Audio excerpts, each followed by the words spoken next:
Good morning दोस्तों। मैं doctor सच्चिदानंद पुलेकर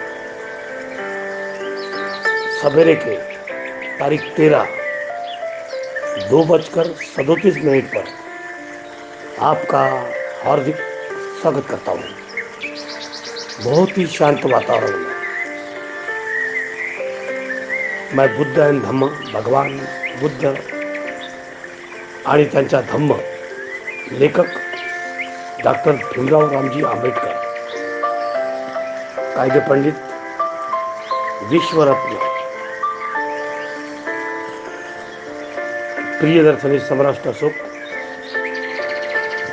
तथागत गौतम बुद्ध यांच्या बुद्ध आणि धम्म बाबासाहेबांनी लिहिलं आणि त्याच्या मराठीमध्ये पठण वाचन करण्याचे काम हे माझ्याकडं मीच सोपवलेलं आहे अर्थदीपमध्ये. मला असं वाटतं लोकांना याचा फायदा होईल. पुढे अजून काही लोक पुढे येऊन वेगळ्या तऱ्हेनं याला वाचन करतील. तर असो मित्रांनो, अत्यंत शांत वातावरणामध्ये, बेडकाच्या आवाजामध्ये, कुत्र्यांच्या भुकण्यामध्ये, सध्या पाऊस पडल्यामुळे कुत्र्यांचा आवाज थोडंसं कमी झाला, पण बेडकांचा आवाज वाढला. पहिला एक बेडूक, आता बेडका संघटन झालं. अनेक महिन्यापासून बेडकं आवाज काढत आहेत. त्या अशा वातावरणामध्ये आतापर्यंत बुद्ध आणि त्याच्या धम्मामध्ये आपण अणुकर्मणिका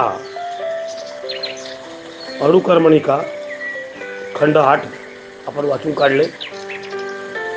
त्यानंतर जन्मापासून परिविजकापर्यंत भाग पहिला, व ते पूर्वज कसे होते, जन्म कसं झालं, त्यांच्या अतिस्मृतीचे आगमन कसे झाले, त्यानंतर महामायाचा मृत्यू कसा झाला, बालपण आणि शिक्षण कसे गेले भगवान बुद्धाचे, बाळपणाचे लक्षण कसे होते भगवान बुद्धांचे, त्यांचा विवाह कसा झाला, पुत्राचे संरक्षण करण्यास पित्याची योजना काय होती, म्हणजे सुयोधनाची, राजपुत्राचा वंश करण्याची स्त्रियाची अभ्यास, आणि कितीतरी त्यांच्या वडिलांनी, सुयोधन राजाने असं योजना केलं की हा सिद्धार्थ हा संसारात रमायला पाहिजे आणि वेगवेगळ्या स्त्रियाशी त्याच्याकडे पाठवून तसे घरं तयार करून पावसाळ्यात, थंडीत आणि उन्हाळ्यात वेगळ्या प्रकारचे घरं तयार करून त्यांना त्या मार्गे अनेक बायांना त्यांच्याजवळ पाठवून, पण सर्व त्याचा काही फायदा झाला नाही. असा तथागत आज महामंत्र्याकडून राजपुत्राची समजूत वाचन करत आहे.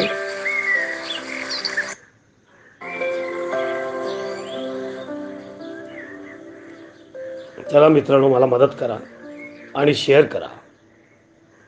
हा काम सकाळ आणि सायंकाळच्या रात्रीचं काम आहे आणि हे मी करायला पाहिजे. प्रत्येक शिकल्या माणसाचे हे कर्तव्य आहे. मी अनेक वेळा बुद्ध आणि धम्म वाचला, अनेक वेळा तोंडाने बोललो, पण आज पुन्हा यूट्यूब मार्फत आपल्याशी या तयारीत आम्ही आहे.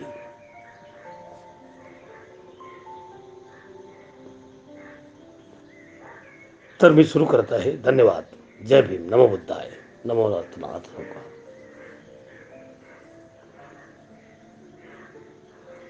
यात थोडं बेडकाचा सुद्धा आवाज आपल्याला दिसेल वाचताना. ते आपले काम करतात, आपण आपले काम करूया. महामंत्र्याकडून राजपुत्राची समजूत.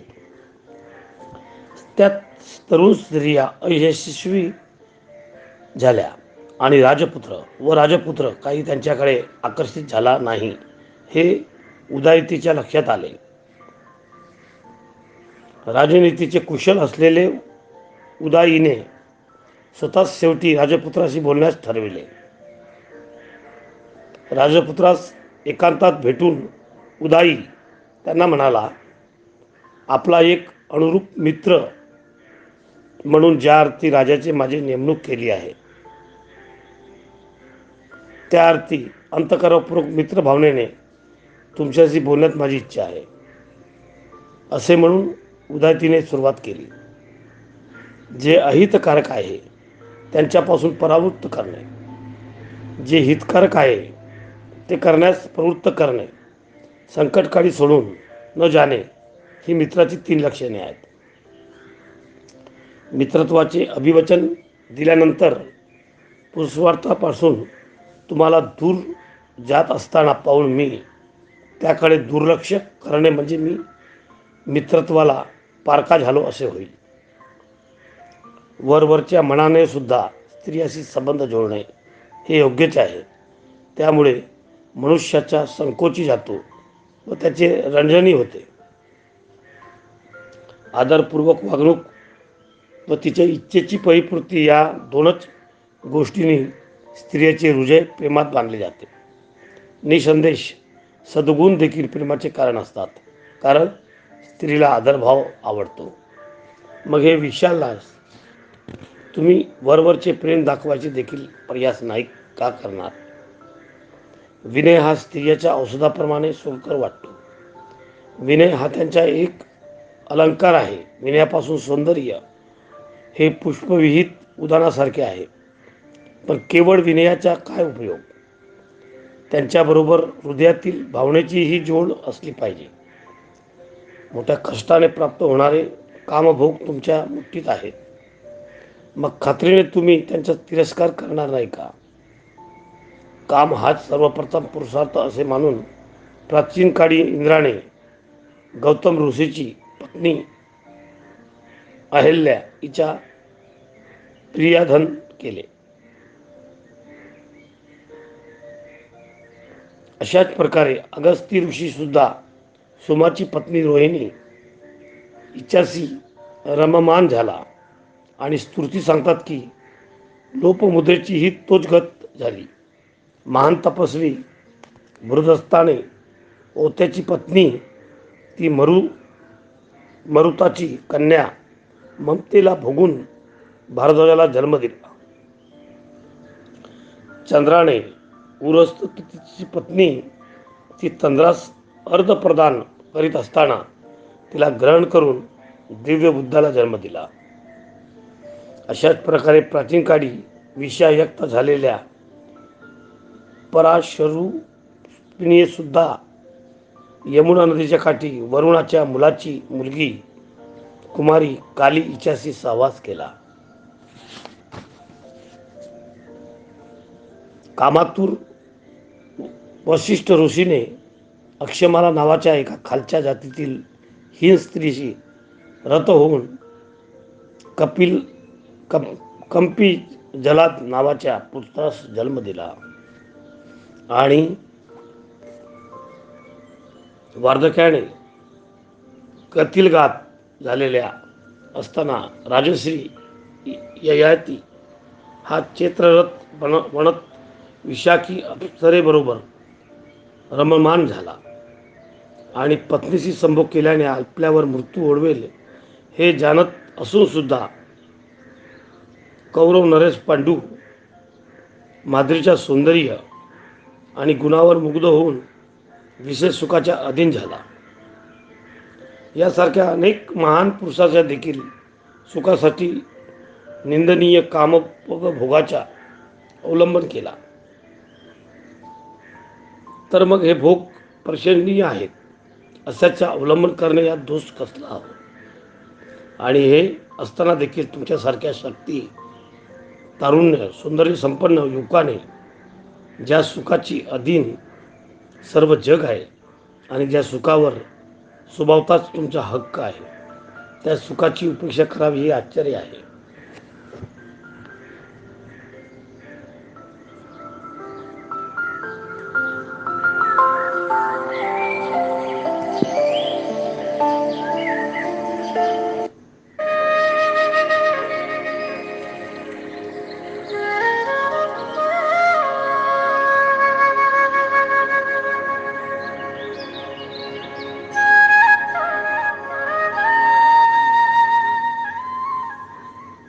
राजपुत्राचे महामंत्र्याचे उत्तर.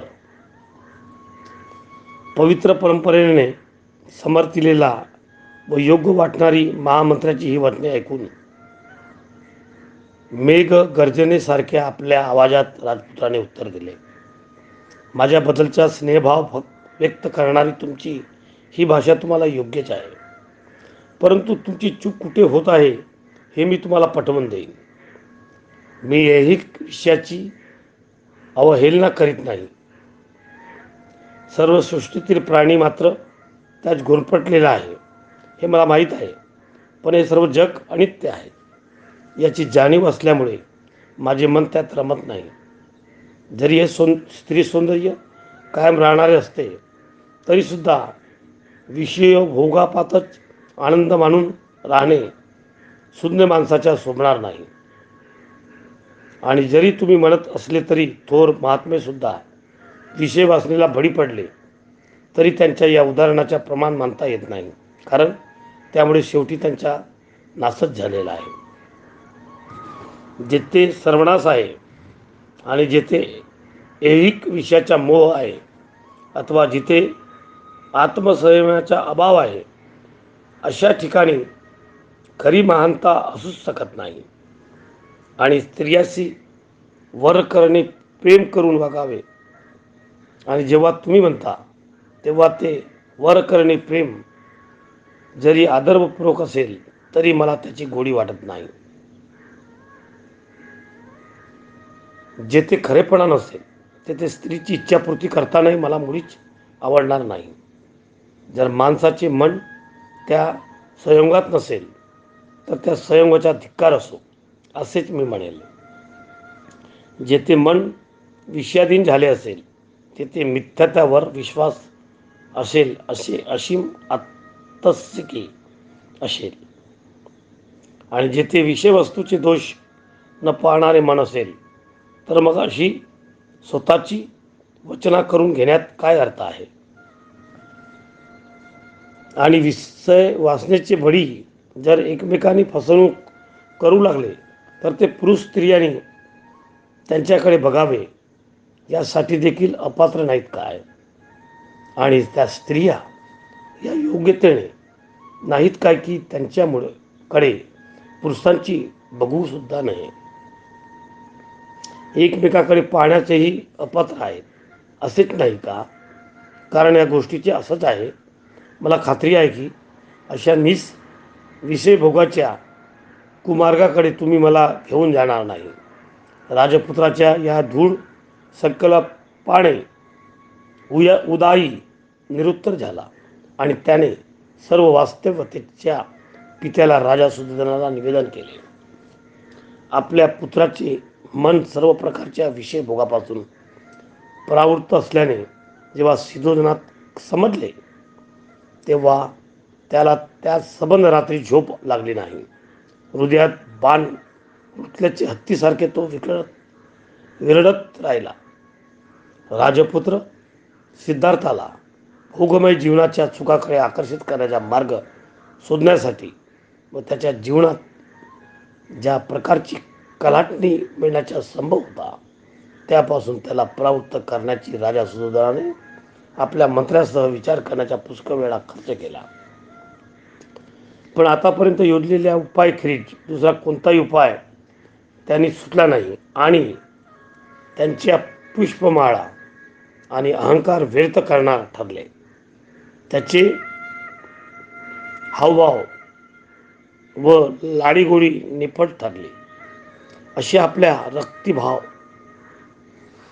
हृदयात लपवून ठेवलेल्या त्या युवतीचे ते अंतरपूर विसर्जित करण्यात आले.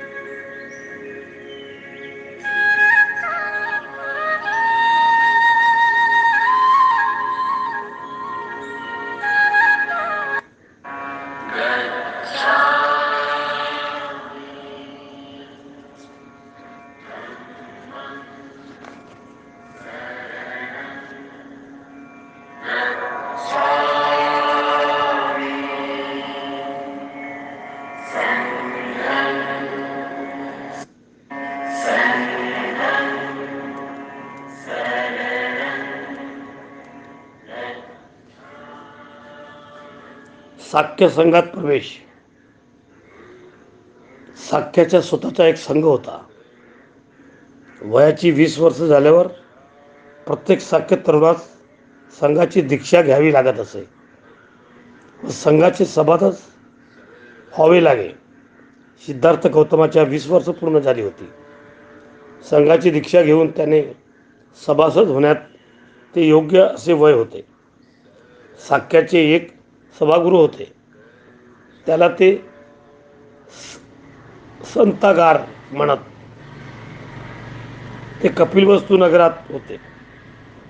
संघाची सभाही याच संतागारात होत असे. सिद्धार्थाला साख्य संघाची दीक्षा देण्याच्या हेतूने सुधोधनाने साख्याच्या प्रधानाला पुरोहिताला संघाची सभा बोलविण्यास सांगितली. त्यानुसार कपिलवस्तू येथे साख्यांच्या सतागारात संघाची सभा झाली. सिद्धार्थाला संघाचे सभासद करून घ्यावे म्हणून प्रधानाने पुरोहिताला संघाच्या सभेत ठराव मांडला. जेव्हा साख्याचा सेनापती आपल्या जागेवरून उठून उभा राहिला, संघाला उद्देशून त्याने पुढील प्रमाणे भाषण केले.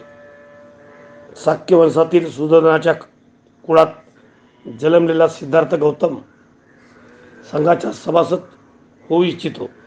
त्याचे वय 20 वर्षाचे असून तो सर्व दृष्टीने या संघाचा सदस्य होण्यास पात्र आहे. म्हणून त्याला या संघाचे सदस्य करून घ्यावे असे मी सुचवितो. या प्रस्तावाच्या विरुद्ध असणाऱ्याने आपले मत व्यक्त करावे. या सूचनेविरुद्ध कोणीही बोलत नाही. सेनापती पुन्हा म्हणाला, मी दुसऱ्यांदा सांगतो की जे कोणी या ठरावाला विरुद्ध असतील त्यांनी बोलावे. ठरावाविरुद्ध बोलण्यास कोणीही उभे राहिले नाही. सेनापतीने पुन्हा म्हटले, मी तिसऱ्यांदा सांगतो की जे कोणी या ठरावाविरुद्ध असतील त्यांनी बोलावे. तिसऱ्या वेळी सुद्धा कोणी ठरावाविरुद्ध बोलले नाही. साख्याचा असा नियम असतो की एखाद्या ठरावाशिवाय त्यांच्या संघात कोणती तरी चर्चा होऊ शकत नाही. कोणतेही ठराव 3 वेळा संमत झाल्याखेरीज ते संमत झाला असे जाहीर करता येत नाही. सेनापतीने मांडलेला ठराव 3 वेळा बिनविरोध संमत झाल्यामुळे सिद्धार्थाच्या साख्य संघात अंतर्भाव करून तो संघाचा सदस्य झाल्याचे जाहीर करण्यात आले. तदनंतर साख्यांचा प्रधान म्हणजे पुरोहित उभा राहिला व त्याने सिद्धार्थाला आपल्या जागी उभे राहण्यास सांगितले. सिद्धार्थाला उद्देश तो म्हणाला, तुम्हाला सभासद करून घेऊन संघाने तुमचा बहुमान केला हे तुम्हाला मान्य आहे काय? होय, सिद्धार्थ उत्तरला. संघाच्या सभासदाची बंधने तुम्हाला ठाऊक आहेत काय? नाही, पण ती जाणून घेतल्याचे मी आनंदी होईल, सिद्धार्थ म्हणाला. प्रधानाने पुरोहिताने म्हटले, प्रथम तुम्हाला मी संघाच्या सभासदाची कर्तव्य काय आहेत ते सांगतो. असे म्हणून तो प्रधान पुरोहित त्याच्या संघाच्या सभासदाचे एक कर्तव्य सांगू लागला. पहिला, तुम्हाला संघाच्या हितसंबंधाचे संरक्षण तनमनधनपूर्वक केले पाहिजे. दुसरा, संघाच्या सभामधून तुम्ही गैरहजर राहता कामा नये. तिसरा, कोणत्याही साख्याच्या वर्तनात तुम्हाला दिसून येणारे दोष तुम्ही कोणत्याही प्रकारची भीती किंवा भीड न बाळगता उघडपणे बोलून दाखवले पाहिजे. चौथा, तुमच्यावर कोणी दोषारोपण केले तरी तुम्ही रागावून जाता कामा नये. परंतु तुम्ही जर अपराधी असाल तर तुम्ही तसे कबूल केले पाहिजे, अथवा निरपराधी असतात तर तुम्ही तसे सांगितले पाहिजे. प्रधान म्हणजे पुरोहित पुढे म्हणाला, यानंतर मी तुम्हाला ज्यामुळे संघाच्या सभासदत्वाचा तुम्ही अपात्र कसे ठरू शकाल ते सांगतो. तुम्ही बलात्कार केल्यास तुमच्यावर सभासद राहू शकणार नाही.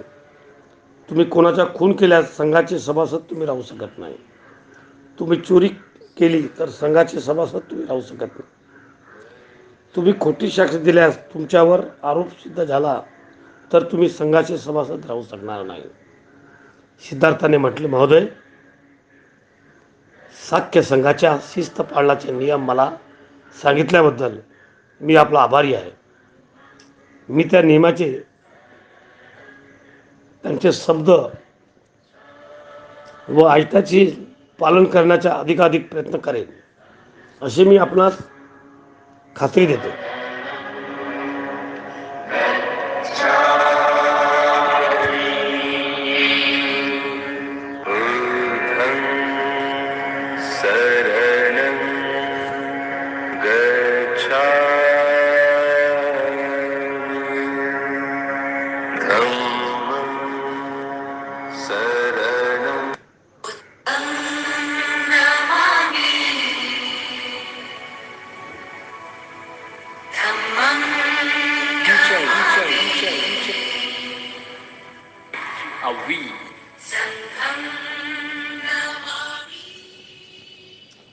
संघाशी संघर्ष. सिद्धार्थाला साख्य संघाचे सभासद झाल्यानंतर 8 वर्ष लोटली. संघाचे ते एकनिष्ठ व बाणेदार असे सभासद होते. स्वतःच्या खाजगी कामात ते जेवढे लक्ष देत असत तेवढेच लक्ष ते संघाच्या कार्यात घालीत असत. संघाचा सभासद म्हणून त्यांनी वर्तन आदर्श असे होते व त्यामुळे ते सर्वांना प्रिय झाले होते. ते संघाचे सभासद झाल्यापासून 8व्या वर्षी एक अशी घटना घडली की सिद्धार्थाच्या कुटुंबाच्या बाबतीत एक दुर्घटना व सिद्धार्थाच्या जीवनात एक आणीबाणीचं स्थिती ठरली.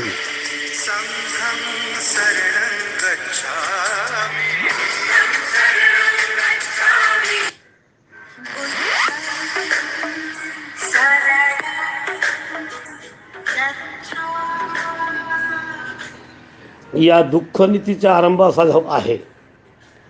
साक्याच्या राज्याच्या सीमेला लागून कोलियांचे राज्य होते. रोहिणी नदीमुळे ही दोन्ही राज्ये विभागली गेली होती. रोहिणी नदीचे पाणी साक्य व कोली हे दोघेही आपल्या शेतीकरिता वापरीत होते. रोहिणी नदीचे पाणी प्रथम कोणी व किती घ्यावे याबद्दल प्रत्येक सुगीच्या हंगामात त्याने वाद होत असे. या वादाची परिणिती भांडणात व काही प्रसंगी मारामारीत होत असे. सिद्धार्थाच्या वयात 28 वर्ष झाली. त्यावर्षी साक्याच्या व कोलींच्या शेवकात नदीच्या पाण्यावरून फार मोठा संघर्ष झाला. दोन्ही बाजूच्या लोकांनी दुखापत झाली. तेव्हा या संघर्षाची माहिती साक्य कोलीन यांना मिळाली. तेव्हा हा प्रश्न आता युद्धानेच कायमच्या निकालात टाळावा असे त्यांना वाटले. म्हणून साक्याच्या सेनापतीने कोली यांनी युद्ध पुकारल्याच्या प्रश्नावर विचार करण्यासाठी साक्य संघाचे अधिवेशन बोलावले. संघाच्या सभासदाला उद्देशून सेनापती म्हणाला, आपल्या लोकांच्या कोली यांनी हल्ला केला असून त्यात आपल्या दोघांनी आपल्या लोकांना माघार घ्यावी लागली. अशा प्रकारच्या आक्रमणांची कृत्ये यापूर्वी अनेक वेळा कोलियाकडून घडलेली आहेत आणि ती आजपर्यंत सहन केली आहेत व यापुढे ते असे चालू देणे शक्य नाही. ते थांबलेच पाहिजे आणि हे थांबविण्याचा एकच मार्ग आहे, तो म्हणजे कोलियांच्या विरुद्ध युद्ध पुकारणे हाच होय. कोलियाविरुद्ध संघाचे युद्ध पुकारावे असे मी ठराव मांडतो. त्याच्या विरोध असेल त्यांनी बोलावे. सिद्धार्थ गौतम जागी उभे राहिले.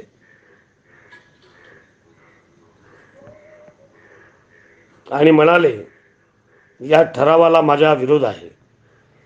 युद्धाने कोणताही प्रश्न सुटत नाही. युद्ध करून आपल्याला हेतू यशस्वी होणार नाही. त्यामुळे दुसऱ्या युद्धाचे बीजे रोवली जातील. जो दुसऱ्याची हत्या करतो त्याला त्याची हत्या करण्यास दुसरा भेटतो. जो दुसऱ्याला जिंकतो त्याला जिंकणारा दुसरा भेटतो. जो दुसऱ्याला लुबाडतो त्याला लुबाडणारा दुसरा भेटतो. सिद्धार्थ गौतम पुढे म्हणाले, संघाचे कोलिया विरुद्ध युद्धाची घोषणा करण्याची घाई करू नये असे मला वाटते. प्रथम दोष कोणाचा याची खात्री करून घेण्यासाठी काळजीपूर्वक चौकशी केली पाहिजे. आपल्या लोकांची आक्रमण केले असल्याने मी ऐकतो हे जर खरे असेल तर आपण सुद्धा निर्दोष नाही हे सिद्ध होते. सेनापतीचे उत्तर दिले, होय, आपल्या लोकांनी प्रथम आक्रमण केले. तथापि आपण हे विसरता कामा नये की प्रथम पाणी घेण्याची ती पाडी आपलीच होती. सिद्धार्थ गौतम, यावरून स्पष्ट होते की आपण दोषापासून पूर्णपणे मुक्त नाही. म्हणून मी असे सुचवतो की आपण आपल्यापासून 2 माणसे निवडावी व कोलियांना त्यांच्यापैकी 2 माणसे निवडायला सांगावे. या दोघांची मिळून 5वा मनुष्य निवडून घ्यावा आणि या 5 जणांनी ते भांडण मिटवावे. सिद्धार्थ गौतमाच्या सूचनेला विधिवत अनुमोदनही मिळाले, परंतु सेनापतीने या सूचनेचा विरोध केला. तो म्हणाला, माझी खात्री आहे की कोलियांना उपद्रव जोपर्यंत त्यांना कडक शासन केले जात नाही तोपर्यंत थांबणार नाही. यामुळे मूळ ठराव त्याला सुचविलेली दुसरी मनात टाकावी लागली. सिद्धार्थ गौतमाने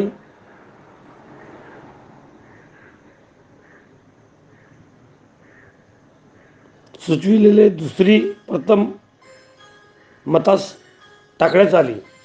ती बहुसंख्येच्या मताधिकाऱ्याने अमान्य झाल्याने जाहीर करण्यात आले. सेनापतीने त्यानंतर आपल्या स्वतःचा प्रस्ताव मतास टाकला. त्या प्रस्तावाला विरोध करण्याची सिद्धार्थ गौतम पुन्हा उभे राहिले. ते म्हणाले, हा प्रस्ताव मान्य करू नये असे मी संघास विनंती करतो. शाक्य आणि कोलिय यांच्या निकटचा संबंध आहे. त्यांनी परंपरांचा नाश करणे शहाणपणाने ठरणार नाही. सिद्धार्थ गौतमाचे म्हणणे सेनापतींना खोडून काढले. त्यांनी जोर देऊन सांगितले की क्षत्रिय लोक युद्धात आपला आणि परका असा भेद करू शकत नाही. आपल्या राज्याकरता त्यांनी आपल्या सख्या भावाच्या देखील लढले पाहिजे. यज्ञत्याग करणे हा ब्राह्मणाचा धर्म आहे. युद्ध करणे क्षत्रियाचा धर्म आहे. व्यापार करणे वैश्याचा धर्म आहे. सेवा चाकरी करणे हा शूद्राचा धर्म आहे. प्रत्येक वर्णाचे आपल्या धर्माचे पालन करण्यास पुण्य आहे. हीच आपल्या शास्त्राची आज्ञा आहे. सिद्धार्थाने उत्तर दिले, धर्म याचा अर्थ असा की मी समजतो की धर्माचे आचरण म्हणजे वैराने वैर समत नाही. वैऱ्यावर प्रेमाने मात करता येते. अस्वस्थ होऊन सेनापती म्हणाला, या तत्वज्ञानाच्या चर्चेच्या शिकण्याची काही आवश्यकता नाही. मुख्य मुद्दा हा आहे की सिद्धार्थाच्या कायमच्या प्रस्तावात विरोध आहे. त्यामुळे सेनापतीने आपला प्रस्ताव मतास टाकला. फार मोठ्या बहुमताने तो संमत झाल्यात घोषित करण्यात आले.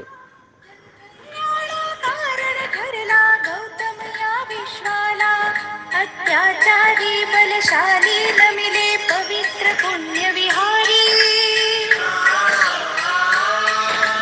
तथागताने मार्ग दाविला मोक्षाचा संसारी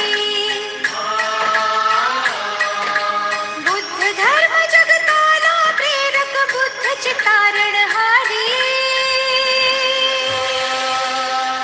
बुद्धं शरणं गच्छामि धम्मं शरणं गच्छामि संघं शरणं गच्छामि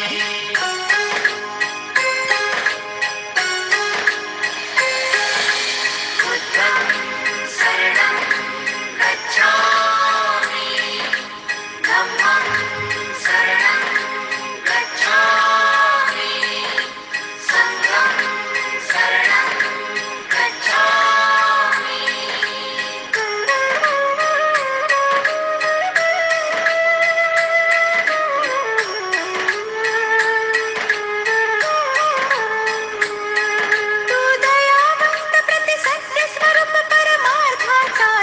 प्रतीक ममतेचा वात्सल्याचा भंडार जणू तू धनिक तू दयावंत प्रति सत्य स्वरूप परमार्थाचा तू प्रतीक ममतेचा वात्सल्याचा भंडार जणू तू धनिक तू सर्वश्रेष्ठ बुद्धीचे प्रतीक सिद्धार्थ गौतम स्वामी ज्ञानयोगी तू ध्यानमूर्ती परमात्मा अंतर्यामी बुद्धाच्या शिक्षेने पावन झाली चराचर धरणी बुद्धं शरणं गच्छामि धम्मं शरणं गच्छामि संघं शरणं गच्छामि स स स स स स स स स स स स रे रे रे रे रे रे रे रे रे रे रे रे सारे मग पम गप मग रे सा रे रे सा सारे मग पम गप मग रे सा रे रे सा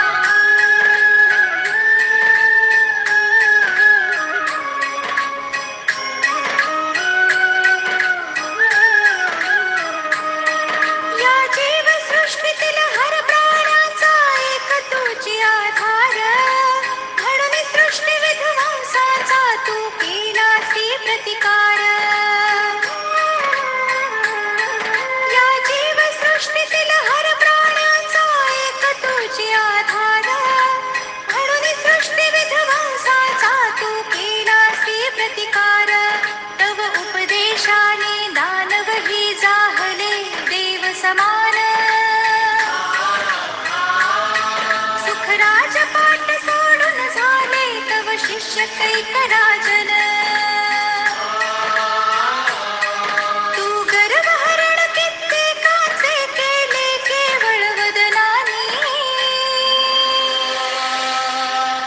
बुद्धं शरणं गच्छामि धम्मं शरणं गच्छामि संघं शरणं गच्छामि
देश त्यागाची तयारी.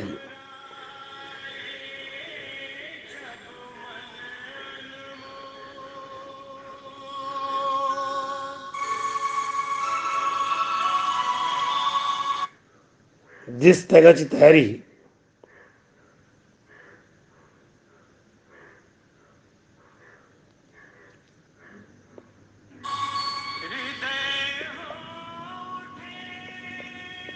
दुसऱ्या दिवशी युद्धासाठी सैन्याची उभारणी करण्यासंबंधी आपल्या योजनेच्या संघाचा विचार करावा म्हणून सेनापतीने साख्य संघाची दुसरी सभा बोलावली.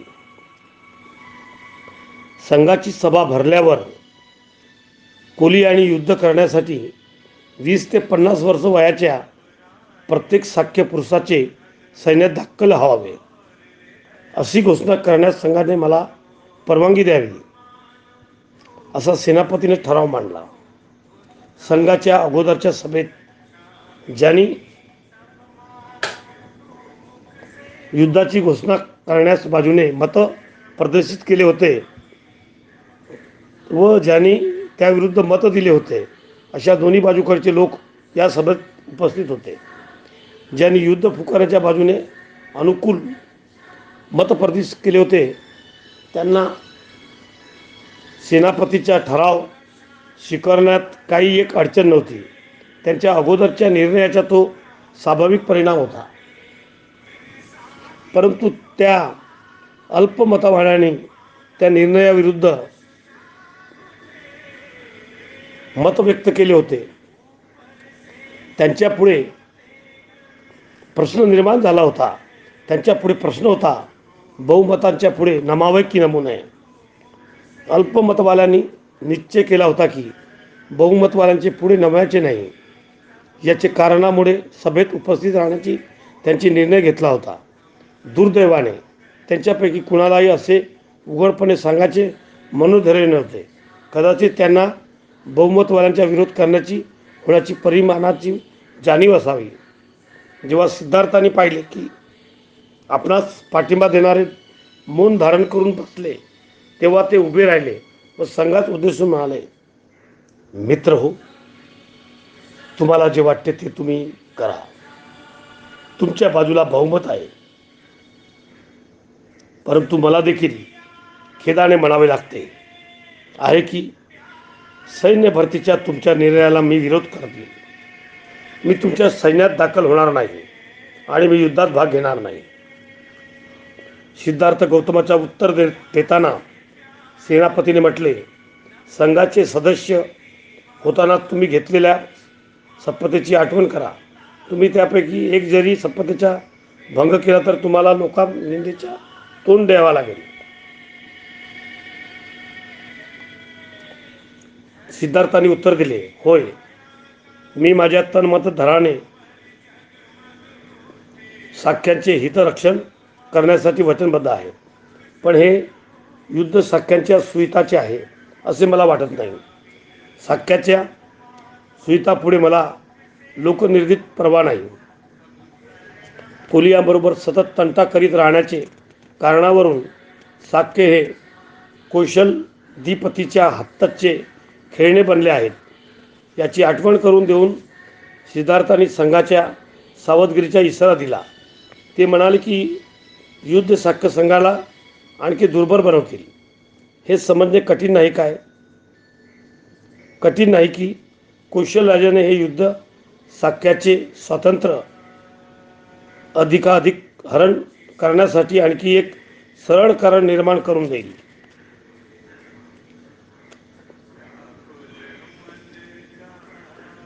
सेनापतीचा राग आला आणि सिद्धार्थाला उद्देशून तो म्हणाला, तुमचे हे भाषण कौशल्य तुमच्या उपयोगी पडणार नाही. बहुमताने घेतलेल्या संघाच्या निर्णयाचे तुम्हाला पालन करावेच लागेल. कदाचित तुम्हाला असे वाटत असेल की कौशल राजाच्या अनुज्ञेपासून संघाची आज्ञा मोडणाऱ्या देहाताची शिक्षा, देशत्यागाची शिक्षा संघ देऊ शकत नाही. आणि जर यापैकी कोणताही एक शिक्षा तुम्हाला संघाने जरी फरमिली तरी कौशल राजा त्यास आपली अनुमती देणार नाही. पण लक्षात ठेवा, तुम्हाला शासन करायचे संघाजवळ दुसरे मार्ग आहेत. संघ तुमच्या कुटुंबावर सामाजिक बहिष्कार टाकू शकेल आणि संघ तुमच्या कुटुंबाची जमीन जप्त करू शकेल. याकरता कौशल राजाची अनुमती मिळविण्याची संघाची आवश्यकता नाही.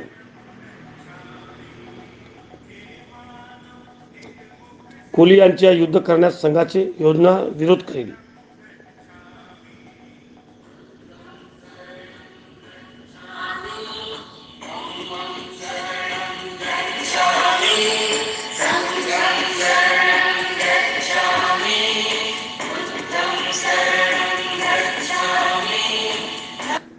बुद्धं शरणं गच्छामि शरणं गच्छामि धम्मं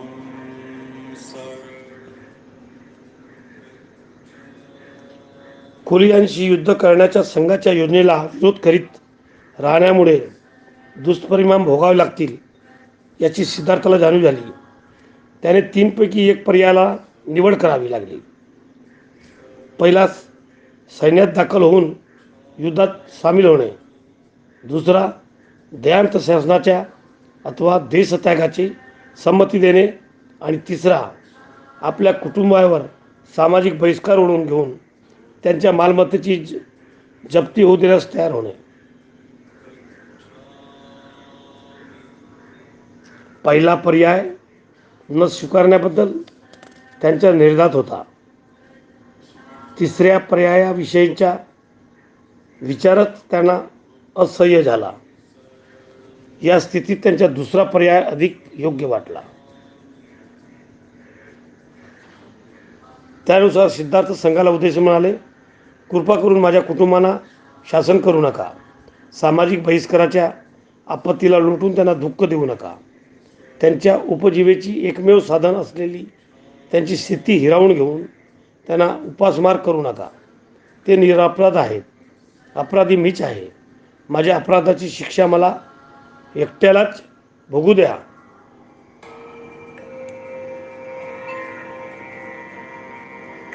मला देहांताची वा देशत्यागाची यापैकी तुम्हाला योग्य वाटेल ती शिक्षा द्या. ती मी खुशीने स्वीकारेन.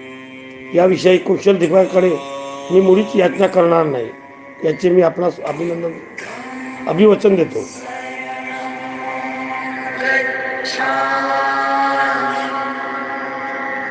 धम्मं शरणं गच्छामि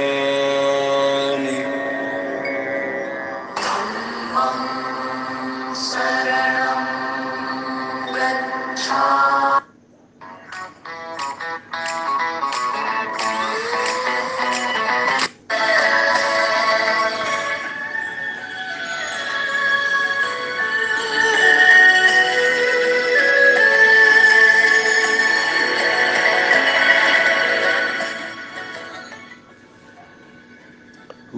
मार्ग सापडला परिवजेचा.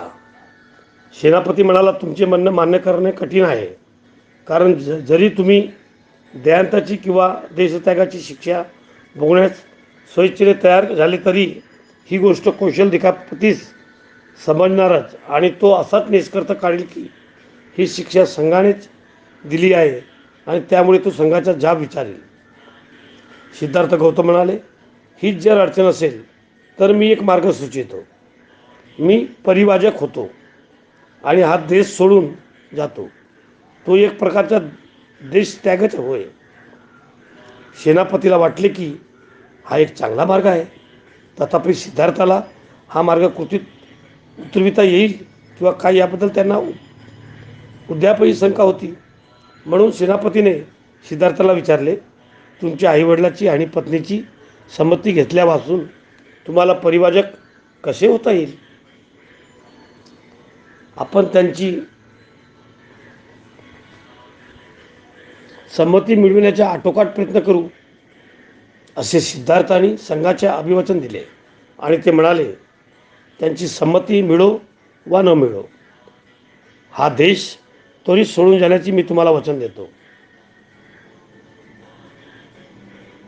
सिद्धार्थाने सुचविलेला मार्ग हाच बिकट समस्येतून सुटण्याचा उत्तम मार्ग आहे असे संघाला वाटले. त्याने तो मान्य केला. सभेचे कार्य संपल्यावर संघसभा विसर्जित होण्यापूर्वी एक तरुण साक्य आपला जागेवर उठून उभा राहिला आणि म्हणाला, कृपया करून माझे म्हणणे ऐका. मला काही महत्त्वाची गोष्ट सांगायची आहे. बोलण्याची परवानगी मिळाल्यास तो म्हणाला, सिद्धार्थ गौतम आपले वचन पाळतील आणि त्वरित देशत्याग करतील याबद्दल मला शंका नाही. तथापि एकच प्रश्न आहे की ज्यामुळे माझे समाधान होत नाही. आता ज्या अर्थी सिद्धार्थ येथून लवकरच दृष्टीआड होणार आहेत त्या अर्थी कोलियाविरुद्ध युद्धाची घोषणा ताबडतोब करण्याचा संघाचा विचार आहे काय? या प्रश्नांचा संघाने अधिक विचार करावा अशी माझी इच्छा आहे. काही झाले तरी सिद्धार्थ गौतमाच्या देशत्यागाची माहिती कौशल धिकपतीला कळणारच आहे. जर कुलियनच्या विरुद्ध साक्याने इतक्यात युद्ध पुकारले तर कुलियनशी युद्ध करण्यास विरुद्ध असल्यामुळे त्यांना देशत्याग करावा लागला असे कौशल धिकापतीला वाटले. ते आमच्या दृष्टीने चांगले ठरणार नाही. म्हणून मी पुन्हा सुचवितो की सिद्धार्थ गौतमाचा देशत्याग व कुलियनच्या प्रत्यक्ष युद्धात प्रारंभ यांच्या काही काळ जाऊ द्यावा. म्हणजे कौशल धिपतीला या दोन घटनांमध्ये संबंध जोडण्यात वाव मिळणार नाही. संघाला पटले की ही फार महत्त्वाची सूचना होती आणि तत्कालीन निर्णयाच्या दृष्टीने ही सूचना स्वीकार्य संघाला मान्य केले. अशा प्रकारे साक्य संघाची दोस्तान सभा संपली. त्यांच्या युद्धाला विरोध होता असे सांगण्याचे त्यांना धैर्य नव्हते. अशा अल्पसंख्य सदस्यांनी या भयानक परिणामाच्या आपत्तीतून पार पाडण्याची सुटकेचा निवास टाकला.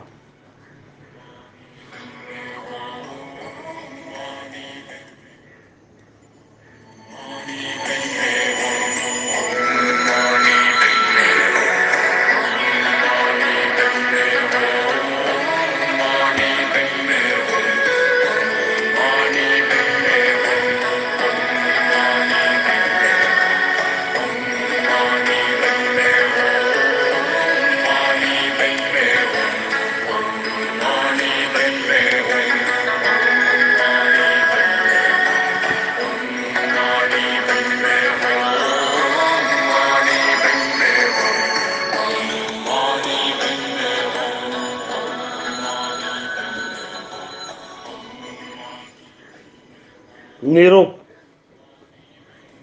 साक्य संघाच्या सभेत जे काही घडले त्यांच्या वृत्तांत सिद्धार्थ गौतम घरी परतण्यापूर्वी बराच वेळ अगोदर राजवाड्यात पोहोचला होता. कारण घरी परतताच सिद्धार्थ गौतमाने पाहिले की त्याचे मातापिता रडत आहेत व ते फार दुःखमग्न झाले आहेत. सुधोधन म्हणाला, आम्ही युद्धाच्या दुष्परिणामाची चर्चा करीत होतो, पण तू या स्तरावर जाशील हे मला कधीच वाटले नाही. सिद्धार्थाने उत्तर दिले, मला सुद्धा गोष्टी या स्तरावर जाऊन पोचतील असे वाटले नव्हते. शांततेच्या समर्थनासाठी माझ्या युक्तिवादाला मी साक्यांनी मने वळवू शकलो अशी मला आशा होती.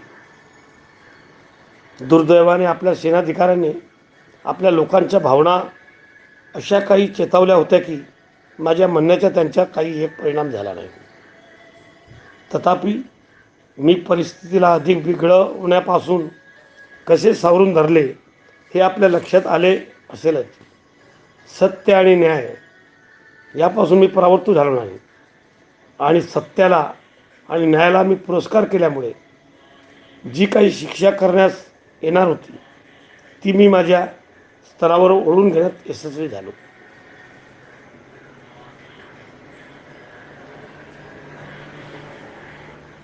सुधोधनाचे या योगाचे समाधान झाले नाही. तो म्हणाला,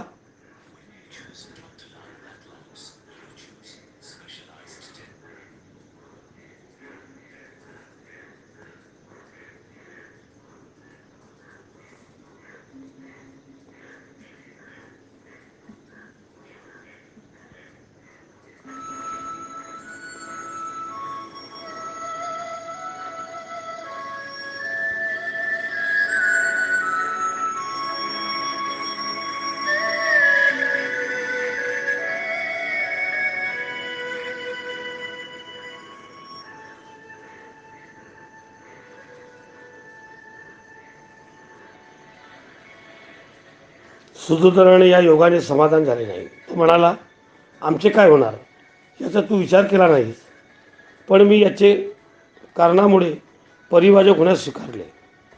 सिद्धार्थाने उत्तर दिले, साक्याने जर तुमची जमीन जप्त करण्याची आज्ञा दिली असती त्याचा काय दुष्परिणाम झाला असता याचा तर आपण विचार करा.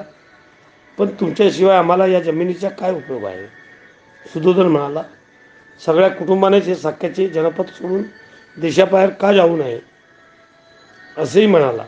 रडत असलेली प्रजापती गौतमी सुधोधनाच्या मनाचा अर्थ साथ देत म्हणाली, हे बरोबर आहे, तू आम्हाला अशा स्थितीत टाकून एकटा कसा जाऊ शकतोस? सिद्धार्थ म्हणाला, आई, तू क्षत्रियाची माता आहेस, हे तू आजपर्यंत नाही का सांगत आलीस? हे तसेच नाही काय? मग तू धैर्य धरले पाहिजेस. हा दुःखाचा आवेग तुला सोबत नाही. मी रणांगणावर जाऊन मेलो असतो तर तू काय केले असतेस? तू अशीच रडत बसली असतीस काय? नाही, गौतमी उत्तरली, ते मरण क्षत्रियाला साजेसे झाले असते. पण तू आता अरण्यात जात आहेस, लोकांपासून अगदी दूर, हिस्त्र पशूच्या सोबत राहण्याकरता जात आहेस. आम्ही इथे शांततेने कसे राहणार? मी तुला सांगेल, तू आम्हाला तुझ्यासोबत घेऊन चल. मी तुला सर्वांना कसा काय बरोबर नेऊ? नंद अगदीच लहान मुलगा आहे. माझा पुत्र राहुल नुकताच जन्मला आहे. त्यांना तेथे ठेवून तू माझ्यासोबत येऊ शकशील काय? सिद्धार्थांनी गौतमीला विचारले. त्याने गौतमीचे समाधान झाले नाही. तिचे म्हणणे होते की आपण सर्व साक्यांना देश सोडून कौशल दीपापतींच्या संरक्षणाखाली राहण्याकरता कौशल देशात जाऊन राहू शकू. पण आई, हे साक्यजन काय म्हणतील?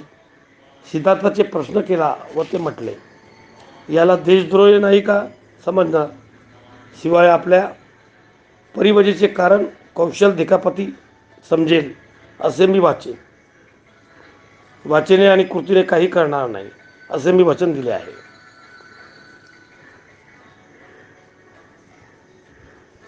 मला अरण्यात एकट्यालाच राहावे लागेल, ही खरी गोष्ट आहे. पण यात कुठलेही श्रेयस्कर अरण्यात राहणे, कोलियांच्या हत्येला सहभागी होणे. पण ही घाई कशाला? सुधोधन मध्येच म्हणाला, साक्य संघाचे काही काळ युद्धात दिवस स्थगित करण्याचा निर्णय घेतला. कदाचित युद्ध सुरू होणार नाही. मग तू परिवजा का स्थगित करू नये? कदाचित तुला साक्यात राहण्याकरता संघाकडून अनुज्ञा मिळविण्याची शक्यता आहे. सिद्धार्थाला ही कल्पना अजिबात रुचली नाही. ते म्हणाले, मी परिवजा घेण्याचे वचन दिल्यामुळे संघात कुलियांच्या विरुद्ध युद्ध करण्याचे स्थगित केले आहे. मी परिवजा घेण्यानंतर युद्धाची घोषणा मागे घेण्यास संघाला उपयुक्त करणे शक्य आहे. हे सर्व मी प्रयत्न परिवजा घेतल्यानंतर अवलंबून आहे. मी वचन दिले आहे आणि ते मी पुरे करेलच पाहिजे. वचनभंगाचे परिणाम आपणाला शांततेच्या पक्षाला दोघांनाही भयानक ठरतील. आई, आता माझ्या मार्गात आड येऊ नकोस. मला आज्ञा दे आणि तुझे आशीर्वाद दे. जे घडत आहे ते चांगल्यासाठी घडत आहे. गौतमी व सुधोधन मौन राहिले. सिद्धार्थ यशोधरेच्या महालात गेले. तिला पाहून ते स्तब्ध राहिले.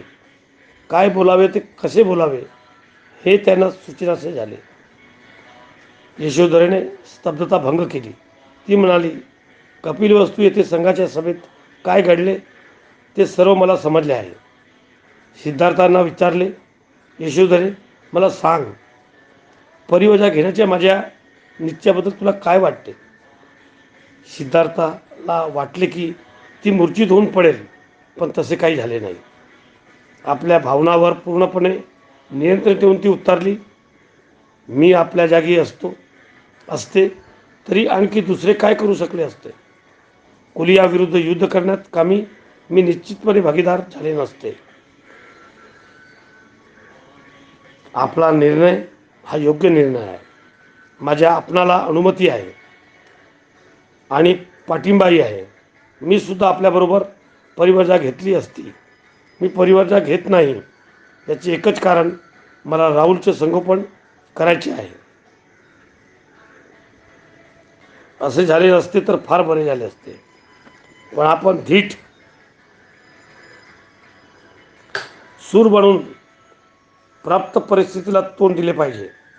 आपल्या मातापिताच्या विषयी व आपल्या पुत्राविषयी आपण मुळीच काळजी करू नका. माझ्या शरीरात प्राण असेपर्यंत मी त्यांच्या संगोपन करीन. ज्या अर्थी आपल्या जवळच्या प्रियजनांना सोडून आपण परिवारक होत आहात, त्या अर्थी आपण एक असा नवीन जीवनमार्ग शोधून काढा की जो सकल मानवजातीला कल्याणकारी ठरेल. केवळ हीच एक माझी इच्छा आहे. याला सिद्धार्थ गौतमावर फार मोठा प्रभाव पडला. यशोधरा किती शूर, धैर्यवान, उदांत मनाची स्त्री आहे याची पूर्वी कधीच त्याने न आलेली पूर्वीची परिस्थिती त्यांना आली. आणि अशी पत्नी लाभल्याबद्दल आपण किती भाग्यवान आहोत. आणि अशा पत्नीचा आपल्याला वियोग परिस्थितीने कसा घडवून आणला याची त्यांना प्रथमच कल्पना आली. त्यांनी राहुलला आपणासाठी तिला सांगितले. एका पिताच्या वात्सल्य दृष्टीने त्यांनी त्यांच्याकडे पाहून ते निघून गेले.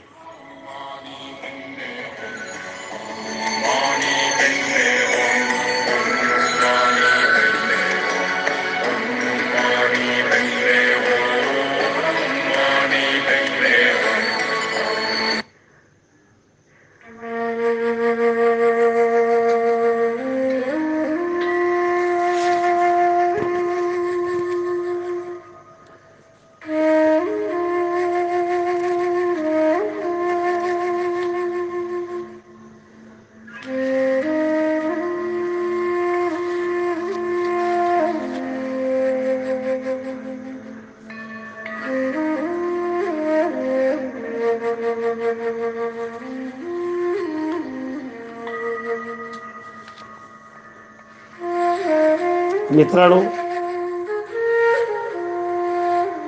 हा तिसरा पार्ट आहे.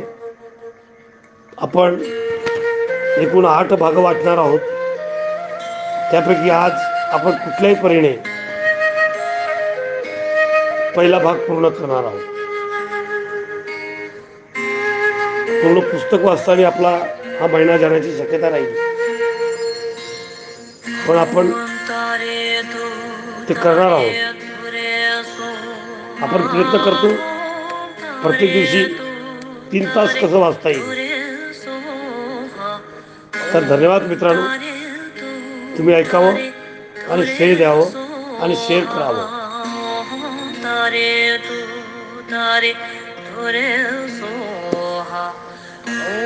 नमो बुद्धाय. नमो शुक्रत. जय भीम.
नमो बुद्धाय.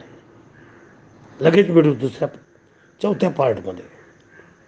साधू साधू साधू.